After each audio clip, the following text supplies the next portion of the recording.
Hello, my name is Job. I'm the Poet Laureate for the City of Davis, and I've been doing recorded poetry readings for coming up on a year now to make up for the readings that we can't have in person because of the pandemic. I'm going to be reading from a posthumous collection of William Stafford, Learning to Live in the World, Earth Poems by William Stafford, a posthumous collection. And I love William Stafford. The language is so plain and ordinary, yet still so magical and musical. And he had this habit of writing a poem a day, no matter what, that I adopted myself out of admiration back in 2008.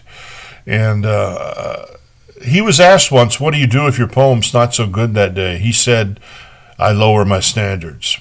But his standards were never really low. I'll begin with a poem called Earth Dweller. It was all the clods at once become precious. It was the barn and the shed and the windmill, my hands, the crack, Arlie made in the axe handle. Oh, let me stay here humbly, forgotten to rejoice in it all.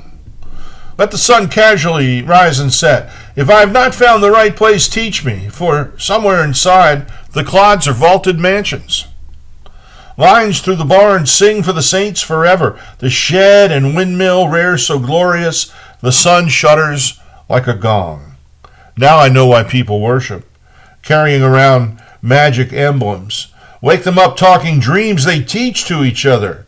The world speaks everything to us. It is our only friend. Why I am so happy. Now has come an easy time. I let it roll. There is a lake somewhere so blue and far, nobody owns it. A wind comes by, and a willow listens gracefully. I hear all this every summer. I laugh and cry for every turn of the world, its terribly cold, innocent spin. That lake stays blue and free. It goes on. And I know where it is.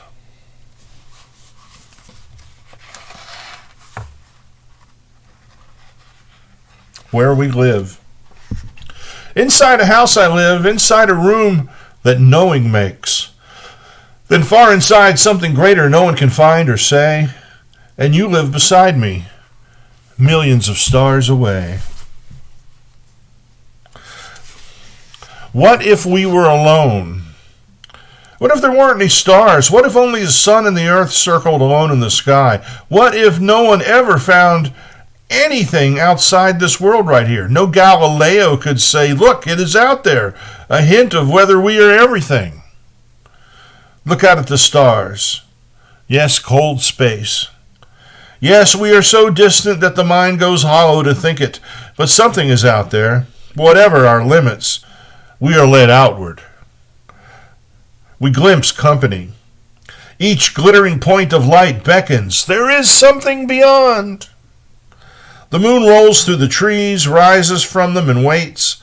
In the river all night a voice floats from rock to sandbar to log. What kind of listening can follow quietly enough? We bow, and the voice that falls through the rapids calls all the rocks by their secret name. Whispered into the ground. Where the wind ended and we came down, it was all grass. Some of us found a way to the dirt, easy and rich. When it rained, we grew, except those of us caught up in leaves, not touching earth, which always starts things. Often we set off our own just as we'd done, floating that wonderful wind that promised new land. Here now spread low, flat on this precious part of the world, we miss those dreams and the strange old places we left behind. We quietly wait. The wind keeps telling us something we want to pass on to the world. Even the far things are real.